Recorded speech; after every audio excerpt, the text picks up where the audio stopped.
Magandang araw po muli at maligaya pong pagbabalik dito sa Huntahan ng Bayan TV.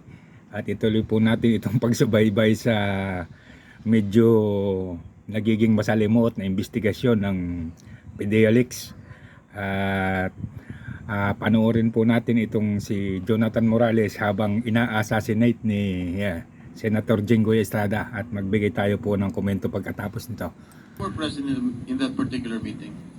Ako, tsaka siya. Dalawa lang kayo? Ganun naman po mag-usap dun eh. Nung pinatawag ka sa Malacanang, dalawa lang kayo? Ay, sa Malacanang, Your Honor?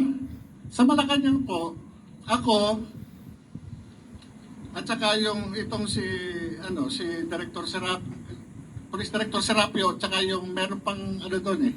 Meron pa ibang tao, Your Honor. You briefed them that day? Sir, Your Honor? Did you brief them that day?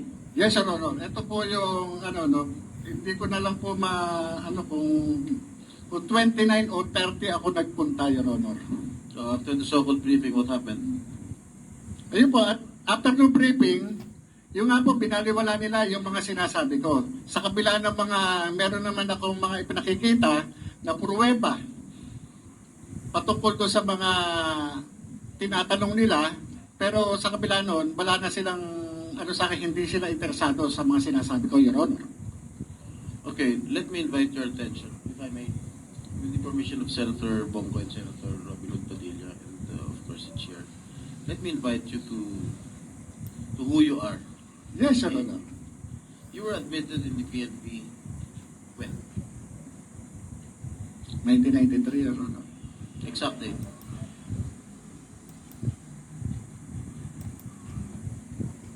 Hindi ko na...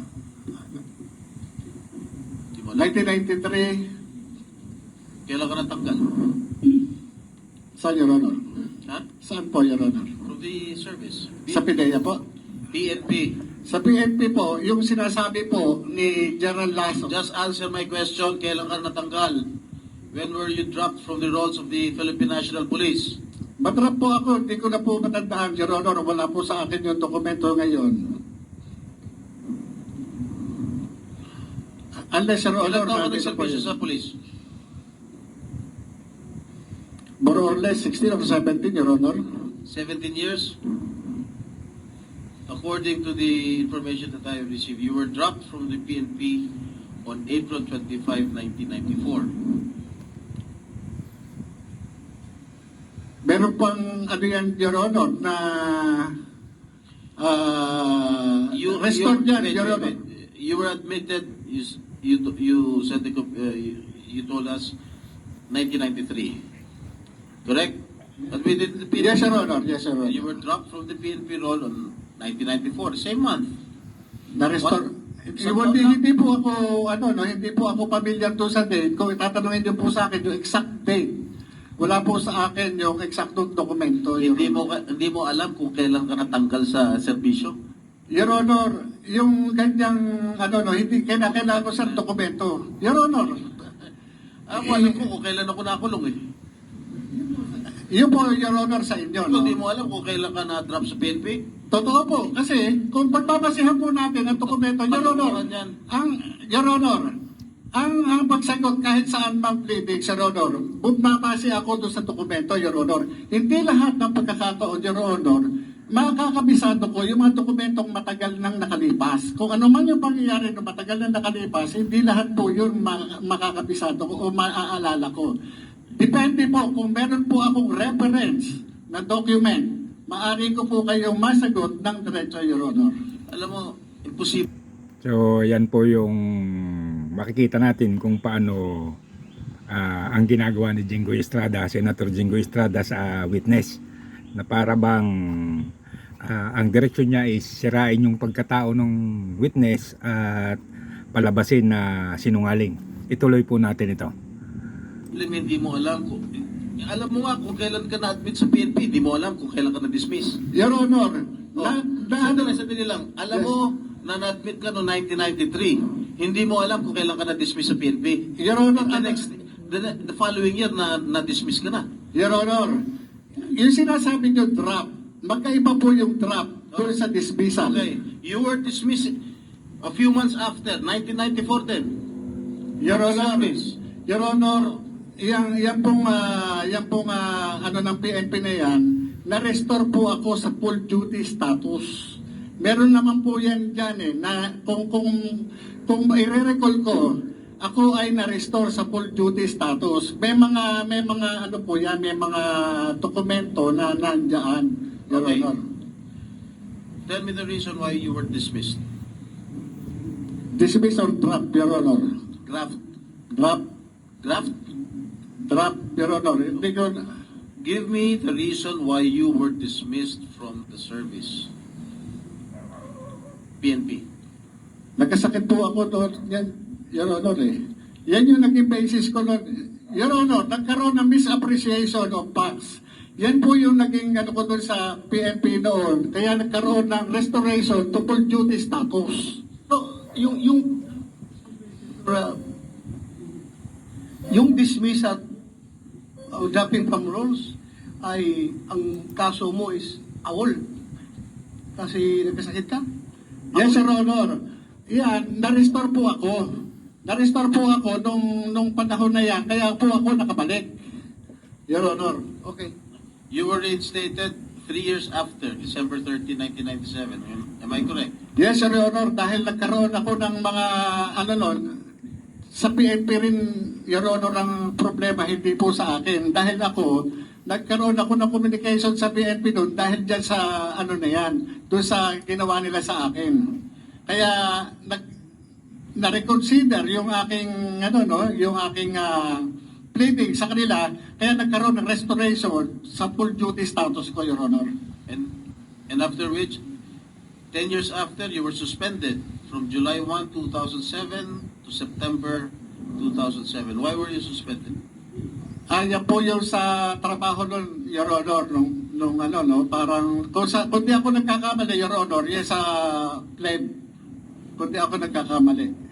O ngayon, naalala mo na. Hindi, Your Honor, ako sa akin, Your Honor, nire-recall ko yan Kaya kung sasabihin nyo sa akin, yung mga exact date o ano bang mga ano, hindi ko po talaga, tatanong ko kayo, hindi ko talaga siya ano, pero nire-recall ko siya para at least mai-ano ko sa inyo, Your Honor. Okay, and then, 1 year after, you were dropped again from the PNP role. Why was that so? Yun po yung hindi ko na po matandaan kung anong nangyari noon, Your Honor, kung ano no, doon sa sakit o ano man, hindi ko na po matandaan, Your Honor. Pero, Your Honor, yung sinasabi ni Gerald Lasso na nagkaroon ako ng dismissal order, ito po, Your Honor, ito yung ano no, nawalan ako ng ano nawalan ako ng ano no, ng karapatan no, ma-avail yung due process kasi meron tayo.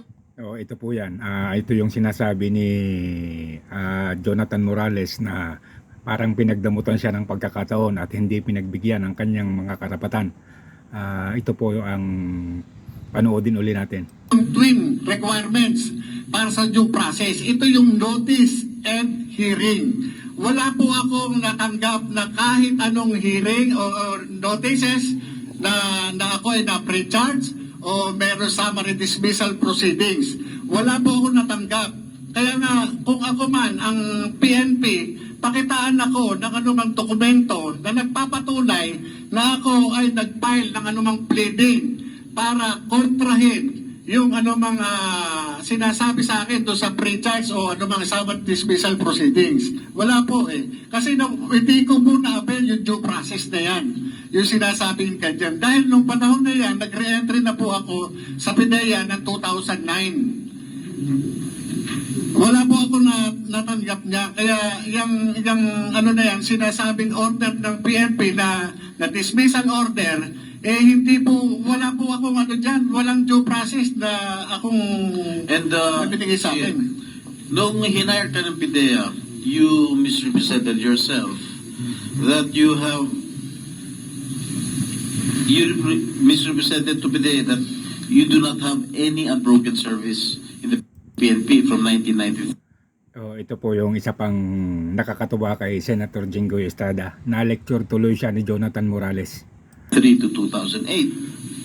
and you did not disclose that you were dropped from the PNP roll on April 25, 1994 and August 28, 2008, and you were dismissed from the service on November 7, 1994 and was suspended from July 1, 1997 to September of 2007. Your Honor, doon sa pag-accept sa akin ng recruitment committee ng PIDEA, hindi mapapalusutan si Gerald Juniso Santiago. Kaya nga ang sinasabi ko, inaano ko rin kay General Lasso, ang ibig bang sabihin, mas magaling siya doon sa kanyang upperclassman na si Gerald Juniso Santiago na 4-star General sa Armed Forces of the Philippines.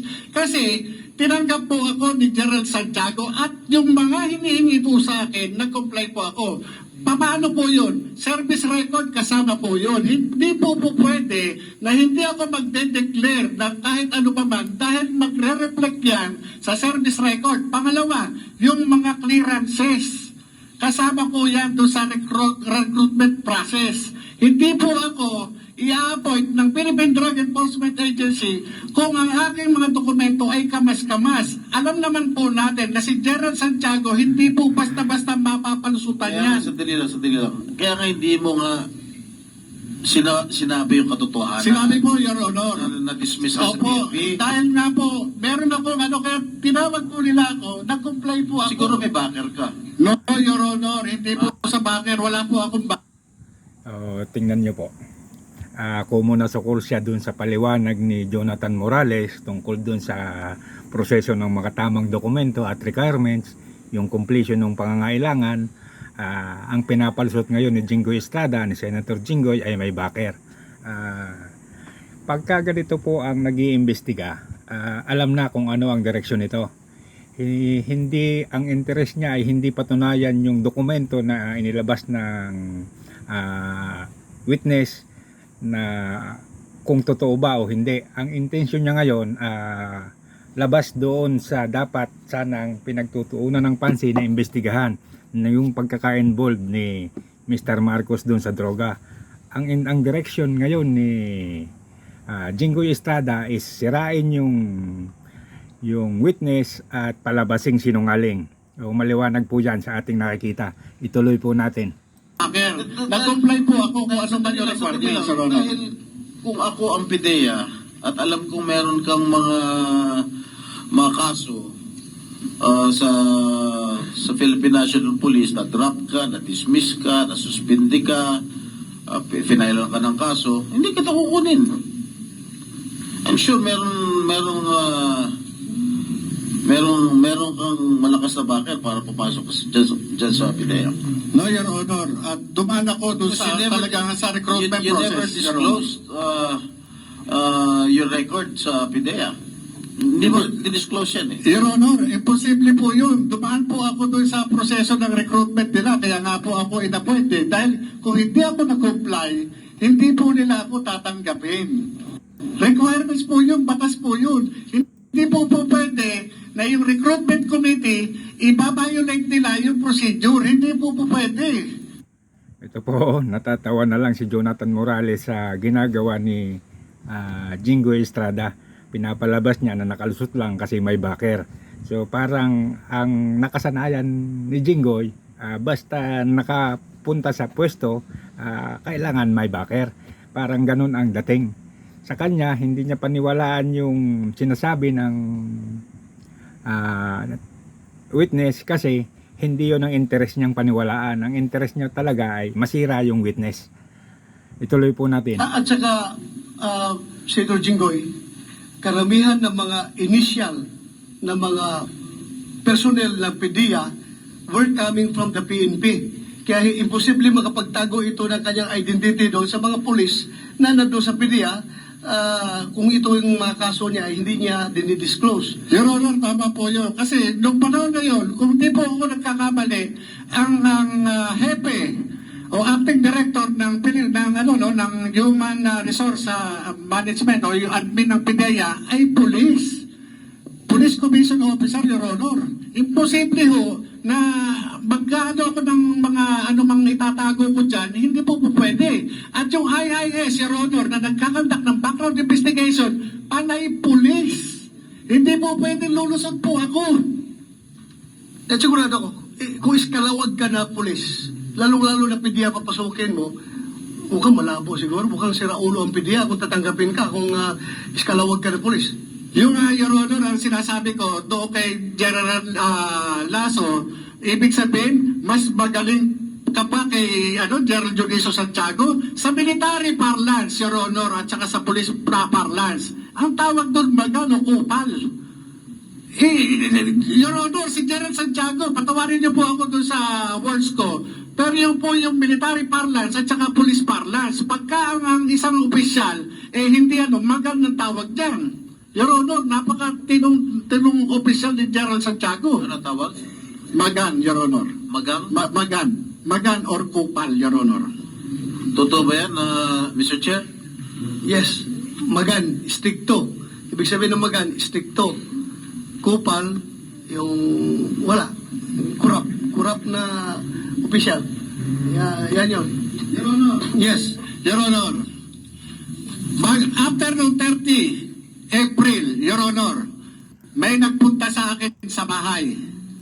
So ito pa po yung isang medyo exciting dito.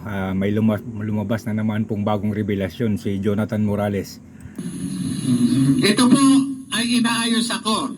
Allegedly, by the camp of by certain James Kumar and Lisa Marcos through a common friend named Eric Santiago alias Picoy.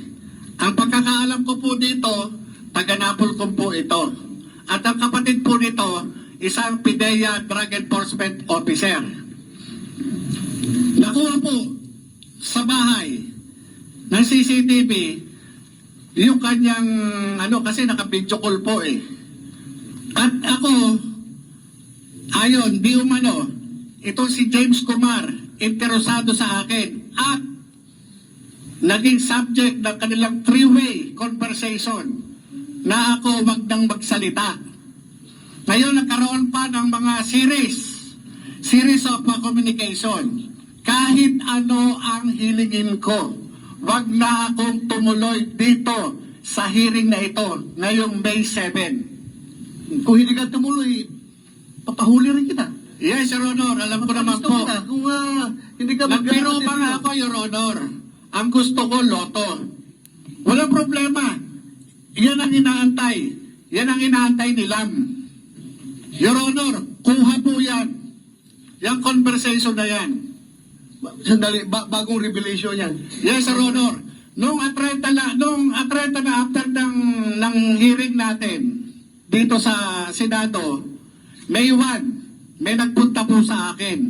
At yun nga, yung tumawag yung Eric Santiago, video call. Kaya nga, sabi ko, teka muna, hindi ako nagano doon sa video call. Yung nga sinasabi, yung certain Kumar, James Kumar, allegedly, yung Bombay, sabi nga Bombay. Sabi ko, ano kinalaman ng Bombay? Ba't ako kakausapin ng Bombay? Hindi ko po kilala itong James Kumar na to. Kilala ko yan. Ako po, Kilala ko. Opo. Kumusek, are you sure of your statements, ha? Yes, Sir Honor, kahit po patawag natin yung Eric Santiago na ang pagkakaalam ko, taga-Napolcom. So yan po ang isa na namang bagong revelation ni Jonathan Expedea, Agent Jonathan Morales. Medyo lumalalim na to. Tinangka pala siyang suhulan, kausapin, at ang binabanggit niya ay si Lisa Marcos. So sa atin pong palagay, isa lang ang ibig sabihin nito. Kung naniniwala sila si Mrs. Marcos at si PBBM na wala silang kinalaman sa droga o hindi involved si PBBM sa droga at hindi siya gumagamit ng droga, hindi po makakatulong sa kanila na suhulan yung witness. Hindi po mababago ng suhol yung narinig ng tao. Yun na po yung ngayon lumala pa, nadagdagan pa nito nitong panunuhol. So lalo po itong magpapatibay sa paniniwala ng mga tao na may kinalaman talaga si PBBM sa droga at maaari talagang involved siya sa paggamit ng pinagbabawal na droga. Kasi po itong akto na ito may nanunuhol kay Jonathan Morales, sabihin man natin hindi totoong si Lisa Marcos, pero hindi po ito gagawin kung walang pagtatakpan. So, sa madalit sabi, ang pinakamagandang solusyon dito ng mga Marcos para maniwala ang tao ay drug test.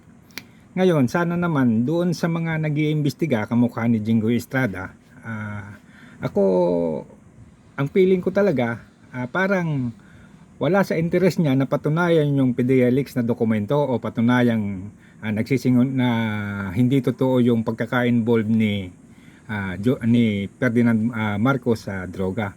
Ang intensyon niyang patunayan ay hindi maganda ang pagkatao nitong witness at sirain ang kanyang kredibilidad. Hindi po yon dapat ang direksyon natin. Ang dapat po nating direksyon ay alamin kung totoo yung dokumento na lumabas na galing sa PDEA. Alamin kung totoo yung sinasabing paggamit niya ng droga, at isa lang po ang makakapagpatunay niyan.